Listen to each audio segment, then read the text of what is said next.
महाराष्ट्रातील सर्व विद्यार्थी शिक्षक आपण जर टीईटी पेपर देणार असाल तर या परीक्षेमध्ये गणिताचा अचूक गेस म्हणजेच जीनियस मॅथ चॅनल 2013 पासून आतापर्यंत प्रत्येक पेपर आणि प्रत्येक पेपरचा गेस पेपर तो ही अगदी सहज सोप्या भाषेमध्ये, कारण गणित म्हणलं की गणिताची सर्वांनाच भीती असते, परंतु आता आपली गणिताची भीती कायमची कमी होणार आहे.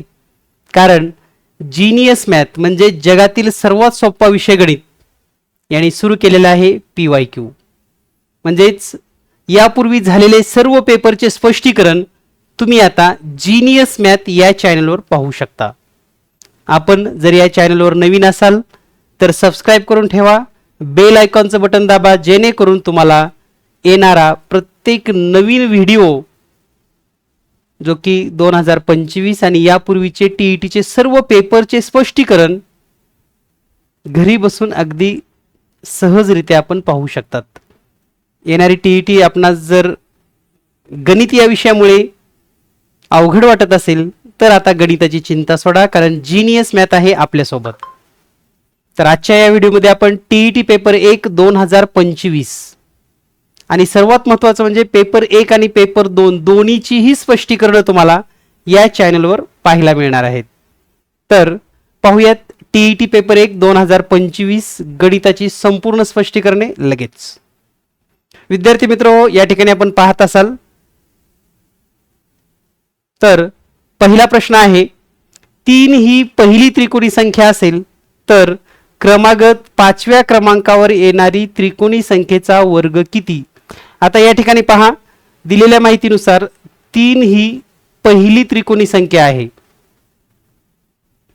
आता आपल्याला माहिती आहे त्रिकोणी संख्या 3च्या नंतर दुसरी त्रिकोणी संख्या आहे ती म्हणजे 6, तिसरी त्रिकोणी संख्या आहे 10, चौथी त्रिकोणी संख्या आहे 15 आणि पाचवी आहे 21.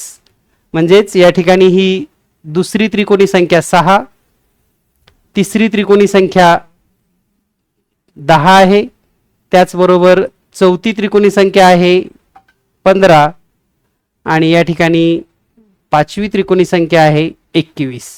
आता या प्रश्नामध्ये नेमकं आपल्याला काय विचारलंय तर पाचव्या त्रिकोणी संख्येचा म्हणजे या ठिकाणी जी पाचवी त्रिकोणी संख्या आहे 21 याचा वर्ग किती? आणि या ठिकाणी आपण जर पाहत असाल तर पर्याय क्रमांक 3 मध्ये तुम्हाला योग्य उत्तर मिळेल. पर्याय क्रमांक 3. आता आपल्याला माहित आहेत का 1 ते 100 पर्यंतच्या त्रिकोणी संख्या कोणत्या आहेत आणि त्या कशा लिहिल्या जातात? तर ते पण आपण पाहूयात लगेच.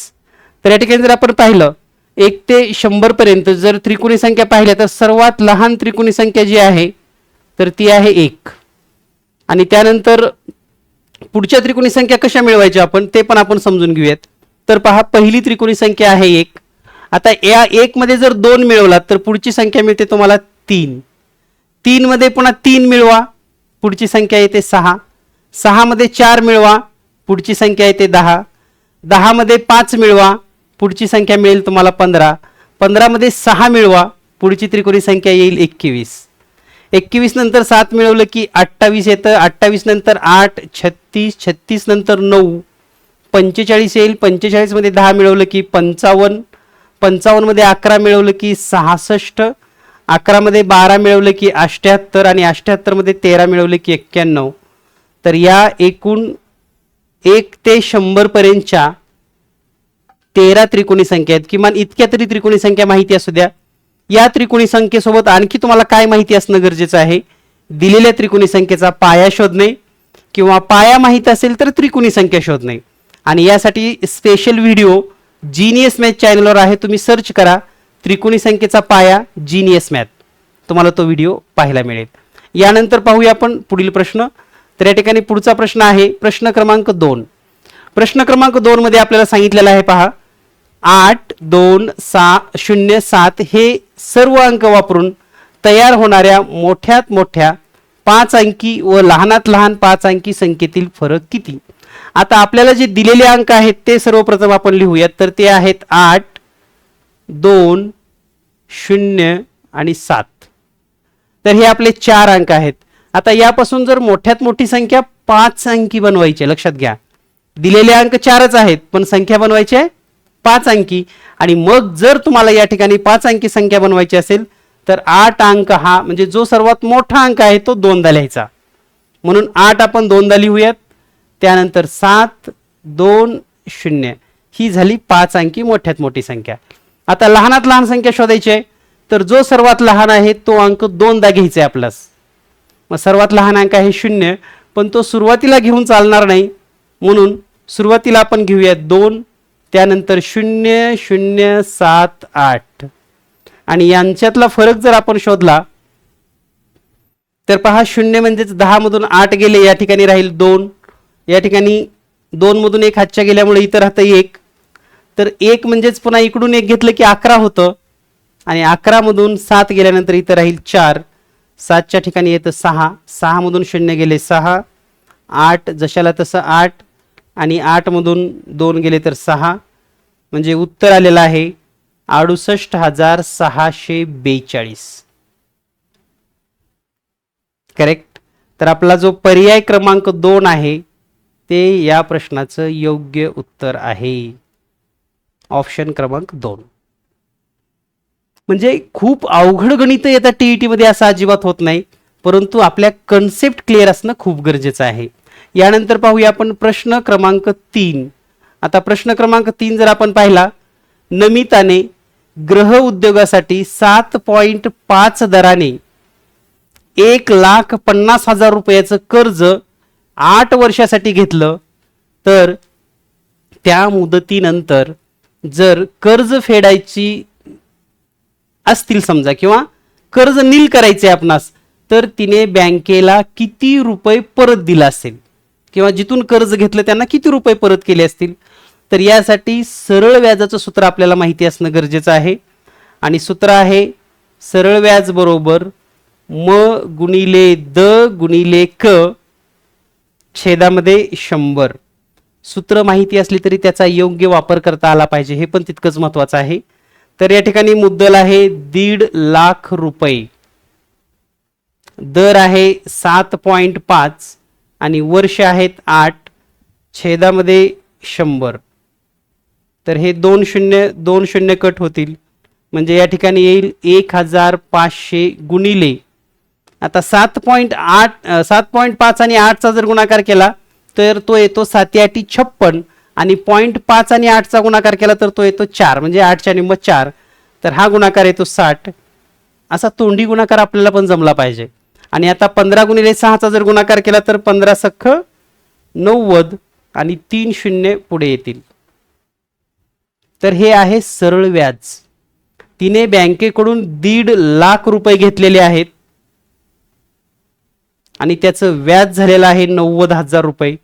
जर तिला हे सर्व कर्ज नील करायचं असेल पूर्ण रक्कम भरायची असेल तर बँकेला तिने 2,40,000 रुपये परत करावे लागतील. म्हणजेच या ठिकाणी पर्याय क्रमांक 1 उत्तर अगदी अचूक आहे. जर फक्त व्याज विचारलं असतं बघा प्रश्नामध्ये बदल पण होऊ शकतो. जर या ठिकाणी तुम्हाला जर व्याज विचारलं असतं तर पर्याय क्रमांक 3 उत्तर अचूक. यानंतर पाहूया आपण प्रश्न क्रमांक 4. एका परीक्षेमध्ये आराध्याला मराठीमध्ये 30 पैकी 24 गुण, गणितामध्ये 50 पैकी 38 गुण, विज्ञानमध्ये 75 पैकी 63 गुण, हिंदीमध्ये 90 पैकी 63 गुण मिळाले तर तिला कोणत्या विषयात शेकडा म्हणजे पर्सेंटेज कोणत्या विषयाचं जास्त आहे असं या ठिकाणी विचारलंय. आता बऱ्याच विद्यार्थ्यांना पर्सेंटेज काढता येत नाही किंवा पर्सेंटेज कसं काढायचं माहिती नाही तर सोप्या पद्धतीनं पर्सेंटेज कसं काढायचं हे आपण जाणून घेऊयात.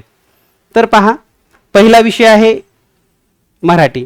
मराठीला 30 पैकी 24 मार्क आहेत. तर 30 पैकी 24 लिहिलेले आहेत. याला जर पर्सेंटेजमध्ये कन्वर्ट करायचं असेल शेकडेवारी काढायची असेल तर 100 न गुणायचं आहे फक्त. आणि हे जर कॅल्क्युलेशन केलं 0 0 कटतील त्यानंतर 3 1 3 3 8 24 8 10 80% म्हणजे मराठीला 80% गुण मिळाले. त्यानंतर आपण दुसरा विषय पाहूया. दुसरा विषय काय आहे गणिताला 50 पैकी 38 म्हणजेच 38 छेदामध्ये 50 गुणिले 100 करूयात आपण. 0 0 कटेल, 5 1 5, 5 2 10 आणि 38 गुणिले 2 जर केलं तर याचं उत्तर येतं 76%. आणि हे आहेत गणिताचे मार्क. आता पुढचा सब्जेक्ट आहे विज्ञान. विज्ञानला 75 पैकी 63 आहेत. पहा, 75 पैकी 63 गुणिले 100 करूयात आपण. तर 25 त्रिक 75, 25 चोक 100, 3 न 63 ला भागूयात. 3 2 6, 3 1 3, 21 गुणिले 4 म्हणजे 84% गुण आहेत विज्ञान या विषयामध्ये. आता हिंदीमध्ये 90 पैकी 63 आहेत. हिंदीचे नाही काढले तरी चालतील. कारण काय, तर ऑलरेडी विज्ञानला 75 पैकी 63 आहेत, हिंदीला 90 पैकी 63 आहेत, म्हणजे हिंदीची टक्केवारी तर पुढे जाणारच नाही. असंही आपण काही तर्क लावून वेळ वाचवू शकतो, हे लक्षात घ्या. तर हिंदीचे जरी तुम्ही मार्क काढलात तर ते 70%च्या जवळपास येतात, तुम्ही सोडवू शकता ते. तर या ठिकाणी सर्वाधिक मार्क आहेत विज्ञान, पर्याय क्रमांक 4. या पद्धतीने आपण हे प्रश्न सोडवू शकतात. यानंतर पाहूया आपण पुढील प्रश्न. प्रश्न क्रमांक 5. सोनालीने 50 डझन केळी 60 रुपये डझन दराने खरेदी केली. बघा, केळी किती खरेदी केली? 50 डझन आणि दर काय आहे? 60 रुपये. आता जर आपण डझन या विचाराने 50 डझन गुणिले जर 12 केलं किंवा 50 डझनाचे जर आपण पैसे लिहिले तर आपल्या लक्षात येईल 50 डझनाचे जर पैसे केले आपण तर 50 गुणिले 60 रुपये म्हणजे तिने 3000 रुपयाची केळी खरेदी केलेली आहे. सोनालीने 50 डझन केळी 60 रुपये प्रमाणे दर आहे, 3000 रुपयाची खरेदी केली. बरं, एकूण केळी किती खरेदी केली ती आपण समजून घेऊयात. आता 50 डझन म्हणजे किती? तर 50 गुणिले 12 तर 12 पंचे 60 म्हणजे 600 केळी तिनं खरेदी केलेली आहे. आणि विक्री करताना ती काय करते? शेकडा 550 रुपये प्रमाणे, म्हणजे 100 केळी विकले की तिला 550 रुपये मिळतात. मग 600 केळी विकल्यानंतर किती मिळतील? 600 केळीसाठी तर या ठिकाणी सोप्या पद्धतीने जर पाहिलं तर 550 ला आपण 6 न गुणूयात, कारण इथं 100 100 100 100 6 वेळेस आहे म्हणून. मग 6 न जर गुणलं तर 0 5 * 30 ला 0 ह्याच्याले 3 5 * 30 आणि 3 33 म्हणजे तिला विक्री करून 3300 रुपये तिची विक्री किंमत आहे. तर पहा, केळी खरेदी करायला किती रुपये खर्च आलता? 3000 रुपये. विक्री करून किती मिळाले? 3300 रुपये. म्हणजेच या गणितामध्ये 300 रुपये नफा झाला. पर्याय क्रमांक 2 हे या प्रश्नाचं योग्य उत्तर आहे. अचूक उत्तर लवकरात लवकर आणि वेगवेगळ्या पद्धतीने उत्तर आपल्याला शोधता आली पाहिजेत. यानंतर पाहूया आपण पुढील प्रश्न. 2 समांतर रेषांना एका छेदिकेने छेदल्यास संगत कोणाच्या किती जोड्या मिळतील? सिंपल प्रश्न आहे अगदी. 2 समांतर रेषा, या 2 समांतर रेषा आहेत. याला जर एका छेदिकेने छेदलं, म्हणजे असं जर छेदिकेने छेदलं तर या ठिकाणी जर नंबर दिला आपण 1 2 3 4 कोण तयार होतात आणि खालचे नंबर 5 6 7 8 म्हणजे वरच्या बिंदूपाशी 4 कोण आणि खालच्या बिंदूपाशी 4 कोण. तर हे 4 संगत कोणाच्या जोड्या असतात? जसे की 1 चा नंबर ए आणि 5 नंबर, 3 आणि 7, 2 आणि 6 आणि 4 आणि 8. म्हणजे जर संगत कोण विचारलं तुम्हाला तर 4 जोड्या असतात, हे लक्षात ठेवा. जर व्युत्क्रम कोण विचारलं तर 2च जोड्या होतात आणि जर आंतर कोण विचारलं तर त्याच्या पण 2 जोड्या. म्हणजे संगत कोणाच्या जेवढ्या होत असतात त्याच्या निम्म्या व्युत्क्रम कोण आणि आंतर कोणाच्या जोड्या होतात. म्हणून या प्रश्नाचं उत्तर आहे संगत कोणाच्या 4 जोड्या होतील. पर्याय क्रमांक 3. यानंतर पाहूया आपण पुढील प्रश्न. प्रश्न क्रमांक 7. ओ केंद्र असलेल्या वर्तुळात 16 सेमी लांबीची जीवा पी क्यू ही वर्तुळ केंद्रापासून 6 सेमी अंतरावर असल्यास त्या वर्तुळाची त्रिज्या किती? तर आता पहा, दिलेल्या माहितीनुसार ही कन्सेप्ट थोडं ऑलरेडी सिलेबसला आहे, शिष्यवृत्तीला विचारली जाते, 8वीच्या पण पुस्तकामध्ये आहे, त्यामुळं पेपर 1ला ही संकल्पना विचारली गेलेली आहे, हे लक्षात घ्या. तर याचा अर्थ काय आहे, जर आपण एक वर्तुळ काढलं, या वर्तुळाचा एक केंद्रबिंदू आहे, एक जीवा आपण ड्रॉ केली, समजा या जीवेची लांबी आहे पी, म्हणजे या ठिकाणी ही जीवा आहे पी क्यू आणि याची लांबी आहे 16, म्हणजे पी क्यू बरोबर 16 आहे आणि ही जीवा वर्तुळ केंद्रापासून 6 सेमी अंतरावर आहे. म्हणजे वर्तुळ केंद्राचा बिंदू जर ओ असेल आणि या ठिकाणी जर हे यम अंतर काढलं तर ते आहे 6 सेमी, म्हणजे ओ एम आहे 6 सेमी. आता पहा, जर समजा आपण ओ बिंदूतून पी क्यू वर लंब टाकला तर हे पी एम आणि क्यू एम दोन्ही समान होईल आणि पी एमची लांबी होईल 8 सेंटीमीटर.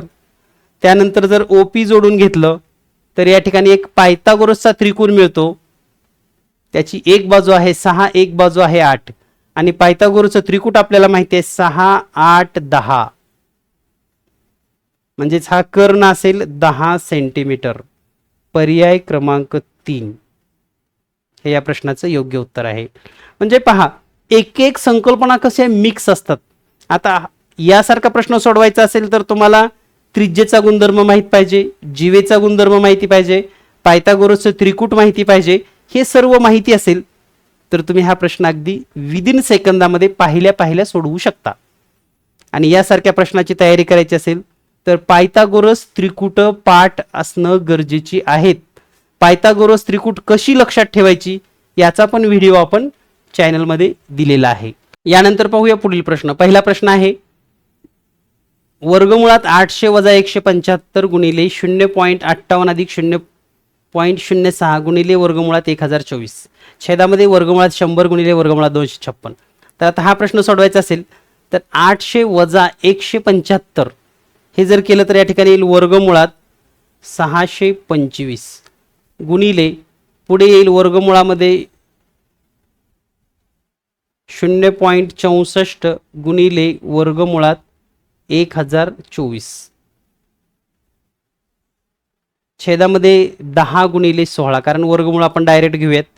तर पुढच्या स्टेपला 625 म्हणजेच त्याचं वर्गमूळ आलं 25, 0.8 गुणिले 32 आणि छेदामध्ये येईल 10 गुणिले 16. तर आता जर आपण सोडवलं या ठिकाणी तर 16 1 16, 16 2 32,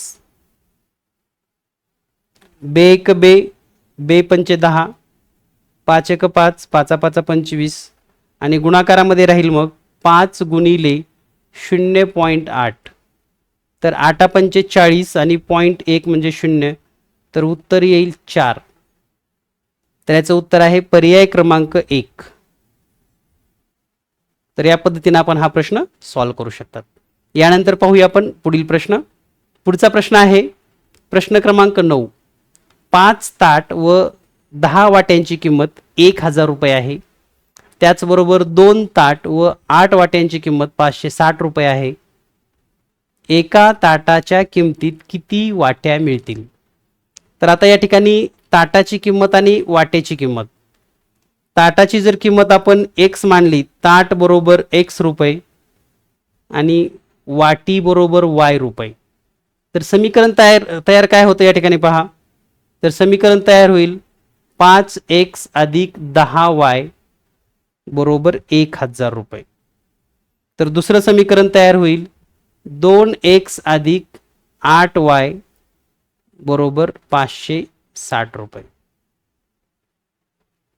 आता या ठिकाणी जर आपण वजाबाकी करायचं ठरवलं यांची किंवा यांच्यातला जर फरक काढला तर आपल्याला x किंवा y ची किंमत काढता येते.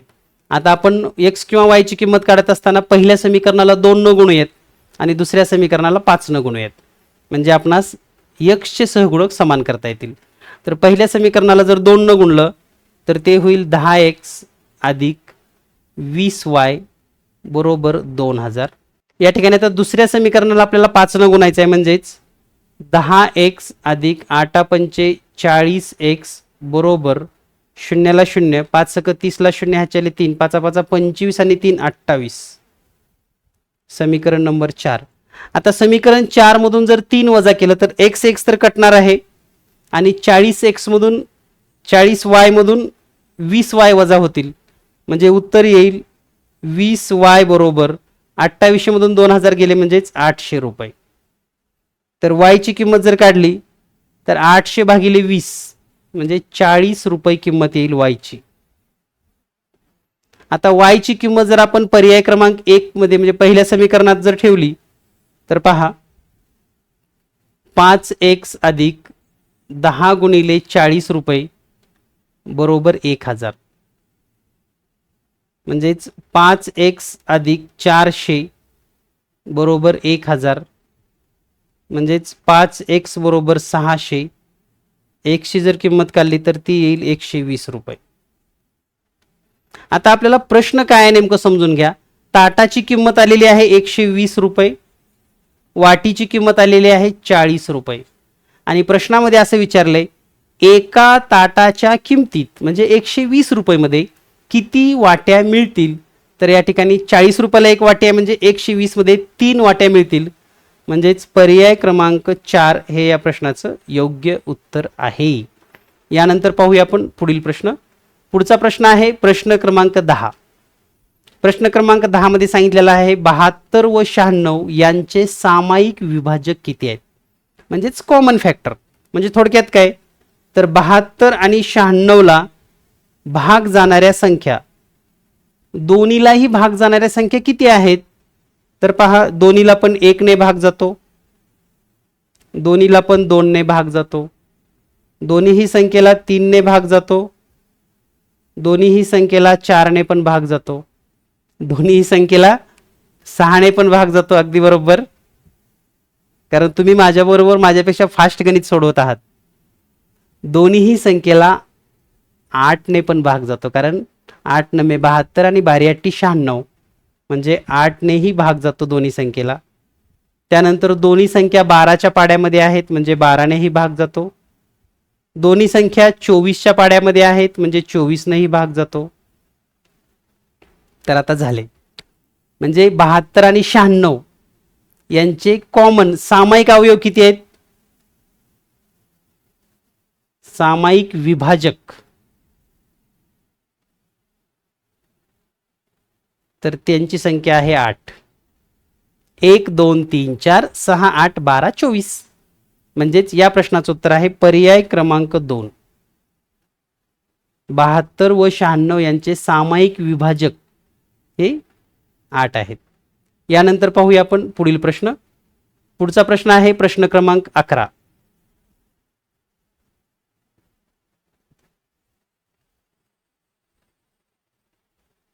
एक भिंत बांधण्यासाठी दररोज 8 मजूर 5 दिवस लागतात. मजुराची संख्या 5/4 पट केल्यास, मजुराची संख्या 5/4 पट केल्यास तीच भिंत बांधण्यासाठी पूर्वीपेक्षा किती दिवस कमी लागतील. आता पहा पहिल्यांदा 8 मजूर 5 दिवस हे समीकरण लक्षात ठेवा. आता मजूर किती करायचे, पूर्वी किती होते 8, तर आता करायचे 5/4 पट म्हणजे 4 1 4 4 2 8, म्हणजे मजूर करायचे 10. तर दिवस किती लागतील असं विचारलेलं आहे. तर मजूर आणि दिवस यांचं व्यस्त प्रमाण असतं म्हणजे यांचा गुणाकार समान असतो, म्हणजेच 8 गुणिले 5 बरोबर 10 गुणिले नंतर लागणारी दिवस. आता हे जर 10 भागाकारामध्ये आलं तर इथं गुणाकार येईल 40 भागिले 10 बरोबर दिवस, आणि म्हणून दिवस किती लागलेत 4 दिवस. आता आपल्याला त्यांनी किती दिवस लागतील असं विचारलेलं नाही, तर काय विचारलंय पूर्वीपेक्षा किती दिवस कमी. आधी किती लागत होते 5 दिवस लागत होते, आता त्याच्यापेक्षा कमी किती 1 दिवस कमी झालाय. म्हणून या प्रश्नाचं उत्तर आहे पर्याय क्रमांक 1. तर बऱ्याच वेळेस आपण उत्तर शोधतो पण गडबडीमध्ये लगेच पर्याय 3 पण गोल करतो, असं पण होऊ शकतं. त्यामुळे काळजीपूर्वक प्रश्न सोडवा. यानंतर पाहूया आपण पुढचा प्रश्न. प्रश्न क्रमांक 12. एका संख्येची 3 पट आणि 6 यांची बेरीज 15च्या चौपटी इतकी आहे. प्रश्न व्यवस्थित वाचत चला, कारण यामध्ये अतिशय सोप्या पद्धतीने आणि आउट ऑफ मार्क तुम्हाला मिळू शकतात. मग नेमकं काय आहे, तर एका संख्येची तिप्पट म्हणजे आपण असं समजूयात की 3x अधिक 6 यांची बेरीज किती सांगितली आहे, 15च्या चौपटी इतकी. 15ची चौपट म्हणजे 60, म्हणजेच 3x बरोबर 60 वजा 6 म्हणजेच 3x बरोबर 54, आणि म्हणून x ची किंमत काढली तर 54 भागिले 3 म्हणजेच 18. तर ती संख्या असेल 18. परंतु 18 विचारले का आपल्याला, 18 नाही विचारलं, तर त्या संख्येची निमपट विचारलेली आहे. म्हणजे आपण ओघानं पटकन 18ला टिक करतो, परंतु त्या संख्येची निमपट आहे पर्याय क्रमांक 3. तर तुम्हाला माहिती असेल तर शिष्यवृत्ती 5वीचा पेपर तुम्ही अभ्यासलाय, शिष्यवृत्ती 4थीचा पेपर अभ्यासलाय. त्या पण प्रश्नामध्ये ना त्यांनी सरळ एक प्रश्न कधीच विचारला नाही. एका प्रश्नामध्ये 2 प्रश्न, 2चे मिक्सिंग करून तिसराच घटक, अशा प्रश्नांची तुम्हाला तयारी करावी लागणार आहे. प्रश्न सोपे असतील, परंतु एका प्रश्नामध्ये 2-2दा 3-3दा आपल्याला क्रिया करून उत्तरापर्यंत पोहोचायचं आहे. यानंतर पाहूया आपण पुढील प्रश्न. पुढचा प्रश्न आहे प्रश्न क्रमांक 13. 5.25 किमी लांबीच्या रस्त्याला डांबरीकरण करायचं आहे. त्यापैकी 9.5 हेक्टोमीटर लांबीच्या रस्त्याचे डांबरीकरण पूर्ण झाले असून अजून किती मीटर लांबीच्या रस्त्याचे डांबरीकरण बाकी आहे. दिलेल्या माहितीनुसार 5.25 किलोमीटर, 5.25 किलोमीटर म्हणजेच किती, 5.25 किलोमीटर असं लिहू शकतो आपण, करायचं. त्यापैकी 9.5 हेक्टोमीटर. आता 9.5 हेक्टोमीटर म्हणजे किती, तर पहा 9.5 हेक्टोमीटर, हेक्टोमीटर. आता हेक्टोमीटरचं किलोमीटर मध्ये करताना काय करतो आपण, तर आपण एक सोप्या पद्धतीने जाऊ. आपण या सगळ्यांना मीटर मध्ये कन्वर्ट करूया, कारण आपली सर्व उत्तर मीटर मध्ये आहेत. आता पहिल्यांदा 5.25 किलोमीटर म्हणजेच काय, 5250 मीटर. आता हेक्टोला लागून डेक्का असतो, आणि डेक्का झाले की मीटर, म्हणजे त्याला 100 न गुणावं लागेल, म्हणजेच 950 मीटरचा रस्ता पूर्ण झालेला आहे. 5250 पैकी 950 मीटरचा रस्ता पूर्ण झालेला आहे. मग या ठिकाणी जर याची वजाबाकी केली, 5250 मधून 950 वजा करा, 0012 मधून 9 गेले 3 आणि पुढे 4, म्हणजे 4300 मीटर. पर्याय क्रमांक 3 इतका रस्ता आणखी डांबरीकरण करायचा राहिलाय. तर या पद्धतीनं हा प्रश्न आपण सोडवू शकतात. हे सर्व प्रश्न स्पष्टीकरण समजून घ्या, कारण अशीच प्रश्न तुम्हाला परीक्षेत येऊ शकतात. आणि सर्वात महत्त्वाचं काय, तर गणित हा विषय अगदी सोप्या पद्धतीने शिकायचा असेल तर कन्सेप्ट क्लिअर असल्या पाहिजेत. आणि आपण या प्रत्येक प्रश्नासोबत तुमच्या कन्सेप्ट पण क्लिअर करणार आहोत. फक्त स्पष्टीकरण, फक्त उत्तर नाही, तर तुम्हाला त्याच्यासारखा दुसरा प्रश्न आला तर तो पण सोडवता आला पाहिजे. यासाठी हा सर्व अट्टहास. त्यामुळे तुम्ही हे चॅनल सबस्क्राईब केलं नसेल तर सबस्क्राईब करून ठेवा, बेल आयकॉन दाबा. आपल्या सर्व व्हॉट्सअपच्या ग्रुपवर किंवा जे TET परीक्षा देणार आहेत अशा सर्व शिक्षक बांधवांना, आपल्या मित्रांना, फ्रेंड्सला, सगळ्यांना या व्हिडिओची लिंक शेअर करा. यानंतर पाहूया आपण प्रश्न क्रमांक 14. प्रश्न क्रमांक 14 आहे, सकाळी 7:45 वाजता सुरू झालेला क्रिकेट सामना त्याच दिवशी दुपारी 2:30 वाजता संपला तर सामना किती वेळ चालू होता. पहा, घड्याळ यावरचा एक प्रश्न असतो किंवा दिनदर्शिकेवरचा एक प्रश्न येतो. तर सकाळी 7:45 वाजता याचाच अर्थ 7:45 सामना सुरू झालाय. मग संपला कधी, तर त्याच दिवशी दुपारी 2:30 वाजता, म्हणजे 2:30. आता पहा, सुरुवातीची वेळ आहे 7:45, नंतर आहे 2:30. मग आता 2:30 मधून 7:45 वजा होत नाही, तर नंतरच्या वेळेला 24 तासामध्ये कन्वर्ट करा. म्हणजेच नंतरच्या वेळेमध्ये 12 प्लस करायचं, म्हणजे 24 तासी वेळ मिळते, म्हणजेच 14:30. आणि मग आता 14:30 7:45 आपण वजा करू शकतो, म्हणजे 14:30 वजा 7:45. आता वर तर 30 मिनिट आहेत, मग 1 तास तिकडे उसना घ्या, म्हणजे इथं राहतील 13 तास आणि इकडे होतील 90 मिनिट, कारण 1 तास उसना घेतलेला ना आधीचे 30 मिनिट. आता 90 मिनिटातून 45 मिनिट गेले, 45 मिनिट राहतील, आणि 13 मधून 7 वजा केल्यानंतर 6, म्हणजे 6 तास 45 मिनिट, म्हणजे याला आपण 6.25 तास असं म्हणतो. तर या ठिकाणी हा जो शेवटचा पर्याय आहे तो आहे 7.25 तासाचा. पहिला आणि शेवटचा पर्याय सेम झालेला आहे, तर हा 7.25 आहे आणि आपलं उत्तर आलेलं आहे 6.25, म्हणजेच पर्याय क्रमांक 1. तर या गणितामध्ये सर्वात महत्वाची थीम काय आहे, तर तुम्हाला 24 तासामध्ये रूपांतर करावं लागणार आहे, किंवा जर 12 ओलांडून पुढे वेळ गेली असेल तर. यानंतर पाहूया आपण प्रश्न क्रमांक 15. प्रश्न क्रमांक 15 आहे, 36,060 मण्यापासून प्रत्येकी 12 मण्याची एक माळ याप्रमाणे माळ तयार केल्यास जास्तीत जास्त किती माळा तयार होतील.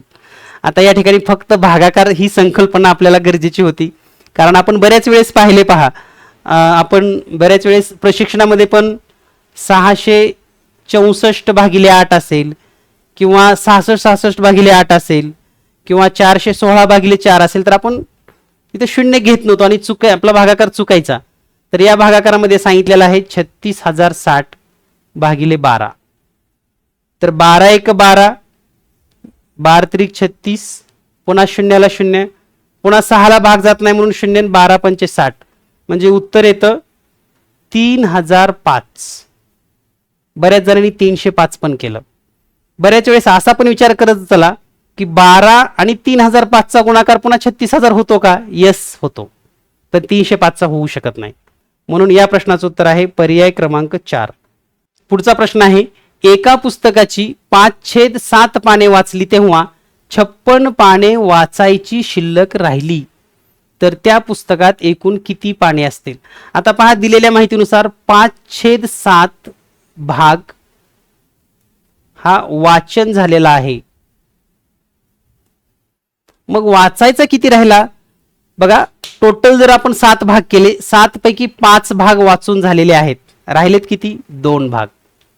आणि हे 2 भाग म्हणजे 56 पानं, म्हणजे 2/7 भाग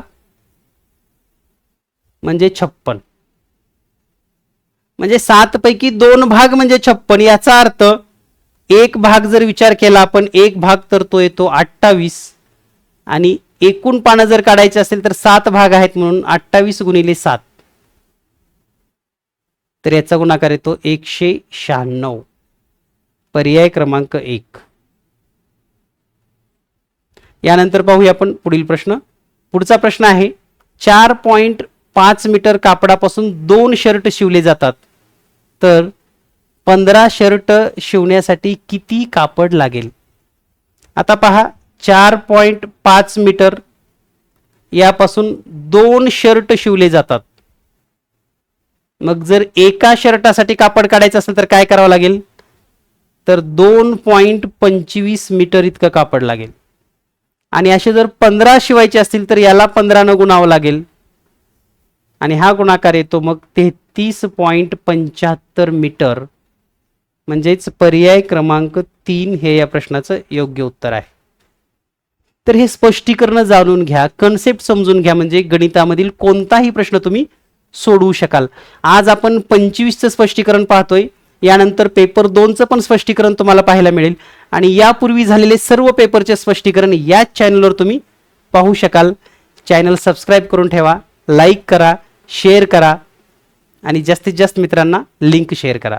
यानंतर पुढचा प्रश्न आहे, ओ केंद्र असलेले वर्तुळामध्ये कोन ADB, ADB म्हणजेच या ठिकाणी हा कोन हा आहे 68 अंशाचा,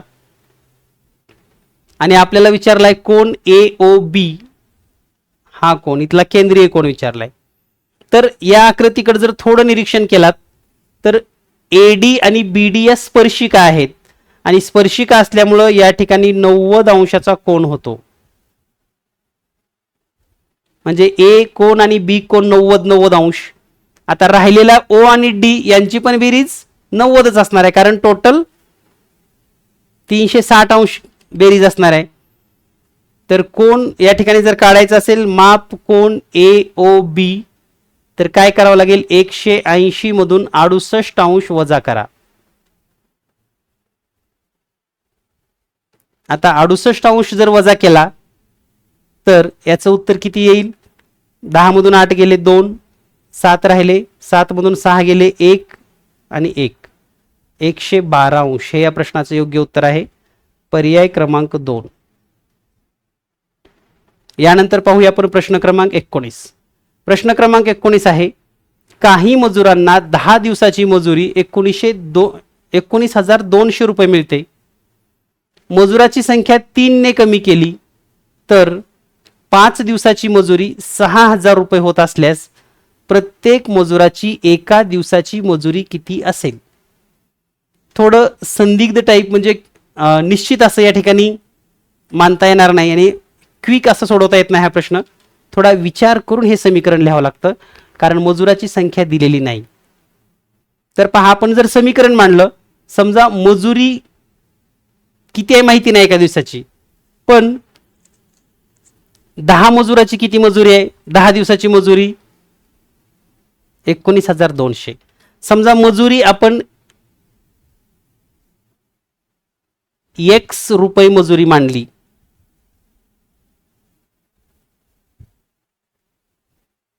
10 दिवस. पहा, x रुपये मजुरी 10 दिवस आणि मजुराची संख्या आपल्याला माहिती नाही, म्हणून मजुराची संख्या आपण y म्हणूयात. तर टोटल रक्कम होते 19,200 रुपये. आता या ठिकाणी काय करायचंय, मजुराची संख्या, मजुरी x मानली लक्षात घ्या, आणि ही मजूर आहेत, संख्या आहे. आता आपल्याला मजुरी xच राहणार आहे. मजूर 5 दिवसाची मजुरी काढायची आहे आणि मजुराची संख्या असणार आहे y वजा 3, कारण मजुराची संख्या 3 न कमी केली, तेव्हा रक्कम असेल 6,000 रुपये. आता जर याला आपण गुणोत्तरामध्ये लिहिलं, समजा हे छेदामध्ये हे पण छेदामध्ये, तर x कटेल, 5 1 5, 5 2 कटेल, म्हणजे वरचं समीकरण तयार होईल 2y छेदामध्ये y वजा 3 बरोबर 19,200 छेदामध्ये 6,000. तर हे 2 0 कटतील. तिरकस गुणाकार जर केला आपण 2y गुणिले 60, तर हे होईल 120y बरोबर 192 वजा, म्हणजे जर y जर आपण लिहिले तर 192y वजा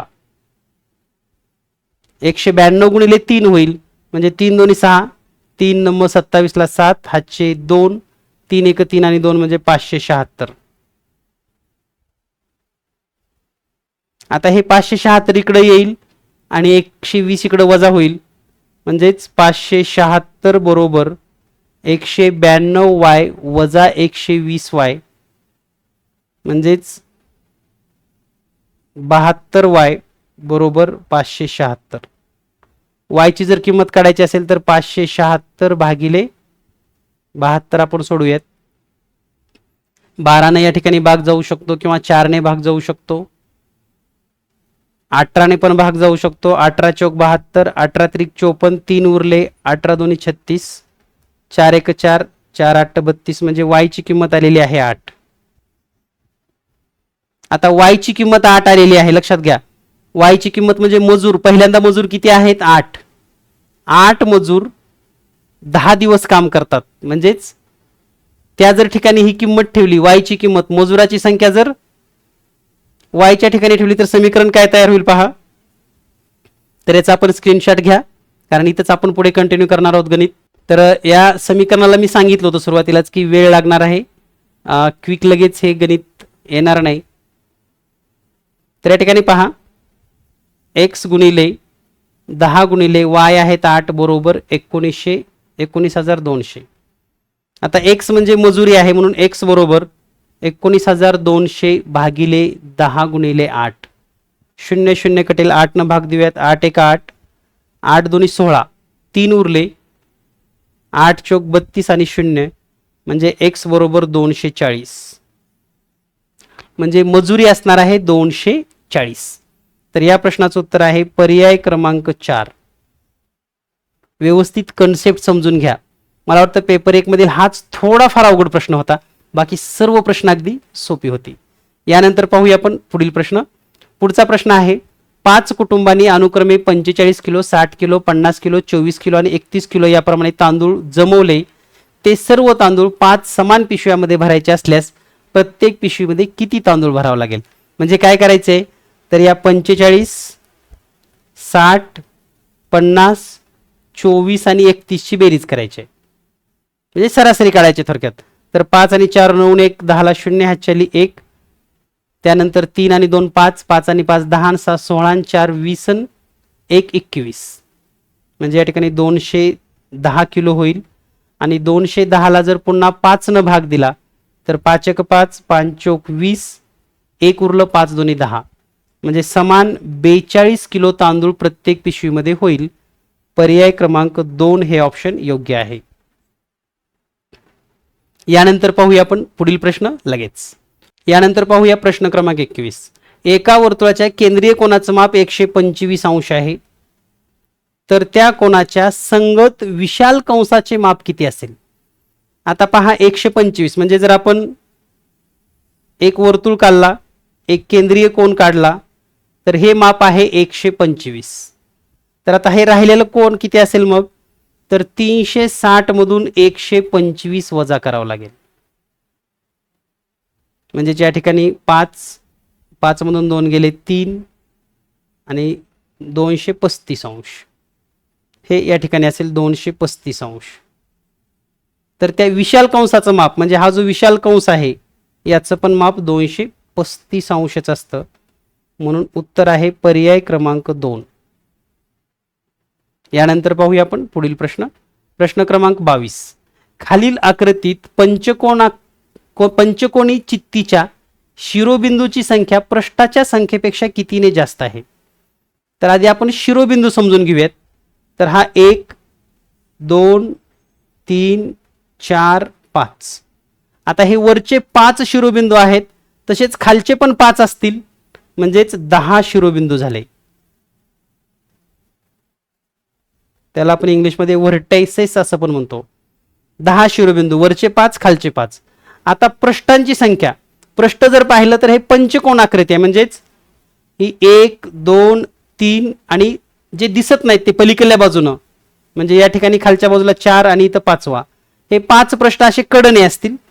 वरचा 1 आणि खालचा 1, वरचा 6वा आणि खालचा 7वा, म्हणजे 7 पृष्ठ असतील. तर या ठिकाणी शिरोबिंदूची संख्या पृष्ठाच्या संख्येपेक्षा 3 ने जास्त आहे, म्हणजेच पर्याय क्रमांक 1. यानंतर पाहूया आपण पुढील प्रश्न. प्रश्न क्रमांक 23. प्रश्न क्रमांक 23 आहे, खालील आकृतीत प्रत्येक लहान चौरसाची परिमिती 9.6 सेमी आहे, तर संपूर्ण आकृतीची परिमिती किती?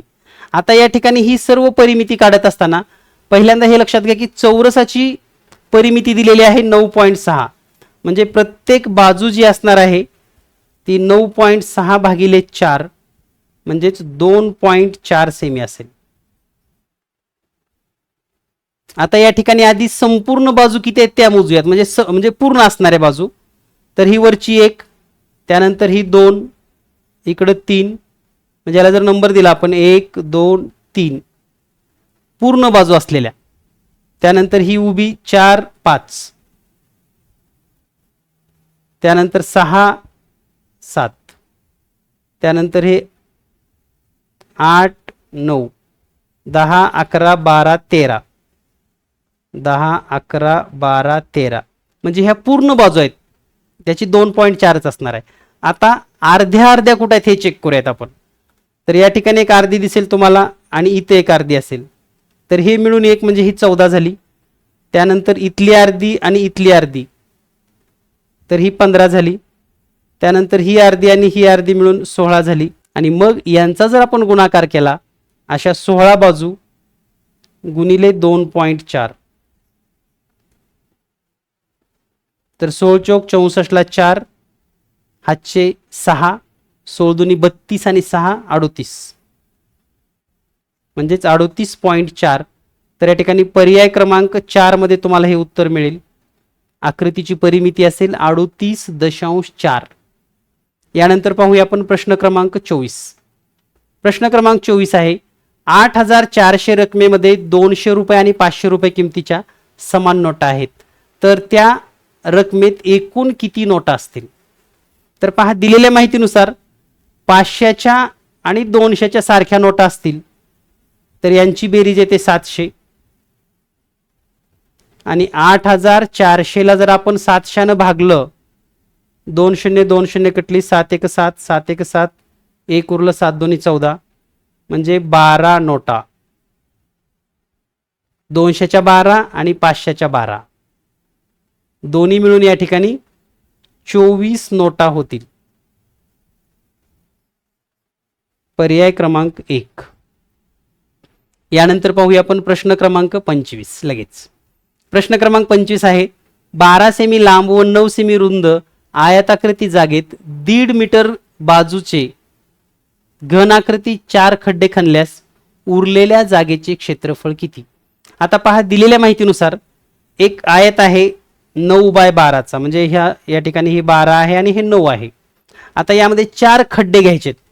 समजा हा एक खड्डा आहे, हा दुसरा एक खड्डा आहे, तिसरा एक खड्डा आहे, आणि सगळे चौरस आकृती आहेत.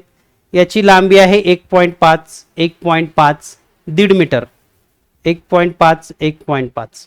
मग यांचं क्षेत्रफळ किती होईल एका खड्ड्याचं?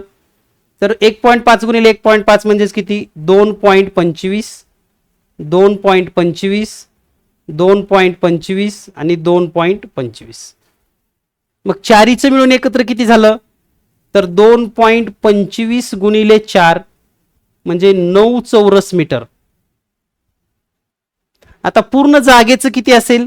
तर पूर्ण जागेचं काढायचं असेल तर 12 गुणिले 9 म्हणजे 12 नम्म 108 चौरस मीटर. तर आपल्याला काय विचारलंय? खड्डे खांदून उरलेल्या जागेचं किती आहे?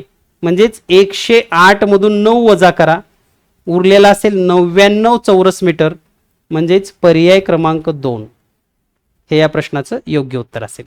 यानंतर पाहूया आपण पुढील प्रश्न. प्रश्न क्रमांक 26. 125 सेमी लांब, 120 सेमी रुंद व 90 सेमी उंच असणाऱ्या इष्टिका चित्ते आकाराच्या पेटीला बाहेरून रंग देण्यासाठी 50 रुपये चौरस मीटर दराने किती खर्च येईल? सर्वात महत्त्वाचं आहे की या ठिकाणी तुम्हाला क्षेत्रफळ काढता आलं पाहिजे, आणि हे क्षेत्रफळ काढत असताना खर्च जो दिलाय तो चौरस मीटर प्रमाण आहे आणि लांबी जी दिली आहे ती सेंटीमीटर मध्ये आहे. मग त्या जर मीटर मध्ये केल्या तर किती होतात? तर L बरोबर 1.5 मीटर होईल, B बरोबर 1.2 मीटर होईल आणि L बरोबर 0.9 मीटर होईल. आता या पेटीला बाहेरून रंग द्यायचा असेल तर सूत्र कोणतं आहे?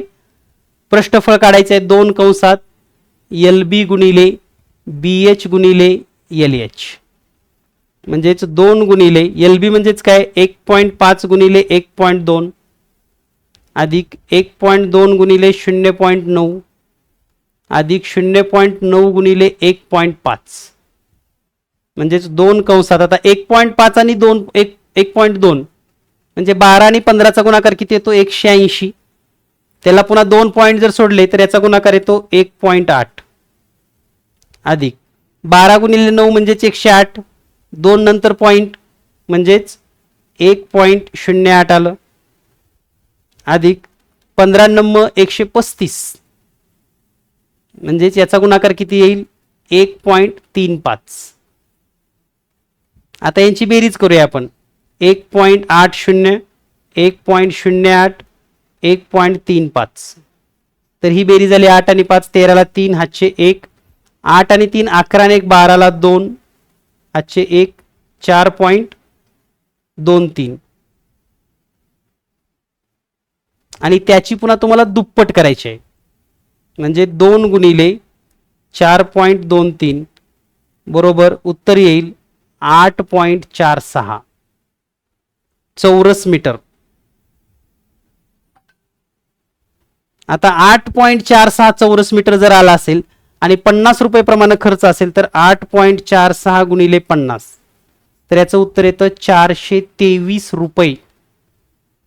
पर्याय क्रमांक 3 हे या प्रश्नाचं योग्य उत्तर आहे. थोडं पॉइंटमध्ये कॅल्क्युलेशन आहेत परंतु व्यवस्थित करा, तुम्हाला याचं उत्तर नक्की मिळेल आणि उत्तर मिळालं की गुण तर मिळणारच आहेत. यानंतर पाहूया आपण प्रश्न क्रमांक 27. तर पुढील प्रश्न आहे प्रश्न क्रमांक 27. खालीलपैकी सहमूळ संख्या नसलेली जोडी कोणती? पहिली जोडी आहे 165 92, दुसरी 140 177, 308 295 207 195. तर सहमूळ म्हणजे काय? एक पेक्षा जास्त सामायिक अवयव जर असले तर ते नसते आणि आपल्याला नसलेली शोधायची आहे. तर 4 नंबरच्या जर पर्यायाला पाहिला तर याला 3 ने भाग जातो आणि याला पण 3 ने भाग जातो म्हणजे 1 आणि 3 या दोन संख्येने भाग जातो म्हणून ही सहमूळ नाही. ठीक आहे, बाकी तिन्ही पण सहमूळ आहेत. यानंतर पाहूया प्रश्न क्रमांक 28. 11:15 वाजता घड्याळातील तास काटा व मिनिट काटा यांच्यामध्ये किती अंशाचा कोन तयार होईल? आता 11:15 तर सूत्र माहिती असेल तर तुम्हाला 30h वजा 11/2m या सूत्राचा वापर करा. 11:15 म्हणजे काय तर 30 गुणिले 11 वजा 11/2 m म्हणजे 15. तर या ठिकाणी 11 त्रिक 33 330 मायनस 11 गुणिले 15 म्हणजेच 165 होईल. छेदामध्ये 2 बे 1 बे 82 16 1 उरलं बे 37 14 87.5. ही जर वजाबाकी केली आपण 330 वजा 87.5 या ठिकाणी ही वजाबाकी येते 247.5. आता आपल्याकडे पर्यायामध्ये तर 247.5 नाही, मग काय करायचं तर 300 मधून म्हणजे 360 मधून 247.5 वजा करून घ्या आणि ही वजाबाकी येते 112.5 आणि हे आहे पर्याय क्रमांक 3 मध्ये. तर या पद्धतीने तुम्ही हा प्रश्न सोडवू शकतात. यानंतर पाहूया पुढील प्रश्न. पुढचा प्रश्न आहे आलेख या घटकावर. आलेख घटकावर कमाल व किमान तापमानातील फरक कोणत्या दिवशी सर्वात जास्त असं विचारले. म्हणजे कमाल आणि किमान यामधला फरक तर आपण जर थोडं निरीक्षण केला तर सोमवारी फक्त 20चा फरक आहे, मंगळवारी 10चा फरक आहे, म्हणजे 10चा फरक आहे, 5चा फरक आहे, पुढे 10चा म्हणजे या ठिकाणी गुरुवार या ठिकाणी जवळपास 15 अंशाचा फरक आहे म्हणून याचं उत्तर येतं पर्याय क्रमांक 2. गुरुवारी सर्वात जास्त डिफरन्स आहे मॅक्झिमम अँड मिनिमम म्हणजे कमाल आणि किमान मध्ये. यानंतर पुढचा प्रश्न पाहूया आपण. पुढचा प्रश्न आहे 4 दिवसाच्या किमान तापमानाची बेरीज कमाल तापमानाच्या बेरजेमध्ये कितीचा फरक आहे. तर हे दोन पद्धतीने करता येतं. एक तर कमालच्या सर्वांची बेरीज करा, किमानच्या सर्वांची बेरीज करा आणि तो फरक काढा, किंवा दुसरं काय तर प्रत्येक दिवशीचा फरक किती आहे ते चेक करूयात आपण. सोमवारचा फरक आहे 10, मंगळवारचा फरक आहे 5, बुधवारचा फरक आहे 10, गुरुवारचा आहे 15. या सर्व फरकांची बेरीज करा तर तो फरक येतो 40 म्हणजेच पर्याय क्रमांक 1. तर या पद्धतीने आपण हे सर्व प्रश्न आणि स्पष्टीकरण या ठिकाणी समजून घेतलेले आहेत. असेच विविध प्रश्न समजून घेण्यासाठी नक्कीच आपल्या चॅनल सोबत राहा.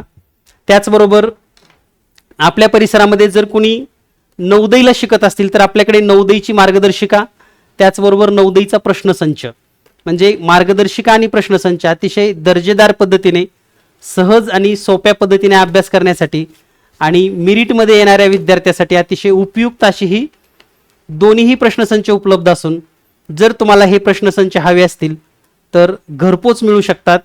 यासाठी तुम्हाला एक मोबाईल नंबर देतो मी 8856 046 142 या नंबरवर फोन करून तुम्ही नवोदयची मार्गदर्शिका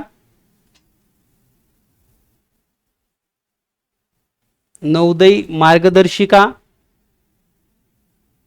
त्याचबरोबर NMS मार्गदर्शिका,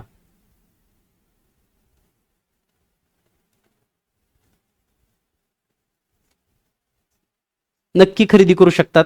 कारण परीक्षेमध्ये चांगल्या पद्धतीचं मार्गदर्शन झालं, जास्तीचा सराव झाला तर नक्कीच हे प्रश्न अगदी सोप्या पद्धतीने विद्यार्थ्यांना सोडवता येऊ शकतात. आणि नवोदयची मार्गदर्शिका तर फक्त 220 रुपये म्हणजे 220 किंमत आहे याची. महाराष्ट्रामध्ये इतक्या स्वस्त कोणतीच मार्गदर्शिका नवोदयसाठी सध्या उपलब्ध नाही. तर NMSचे पण मार्गदर्शिका आहेत, घटक वाईज आहेत, प्रश्नसंच आहेत, नवोदयच्या मार्गदर्शिका आहेत आणि अगदी चांगल्या पद्धतीचं मटेरियल तुम्हाला घरपोच मिळू शकतं. संपर्क करा 8856 046 142. यासारखे इतर झालेले पेपर्स म्हणजे PYQ जर तुम्हाला पाहिजे असतील तर चॅनलला सबस्क्राईब करून ठेवा. भेटूया लवकरच पुढील स्पष्टीकरणासह. धन्यवाद. थँक्यू.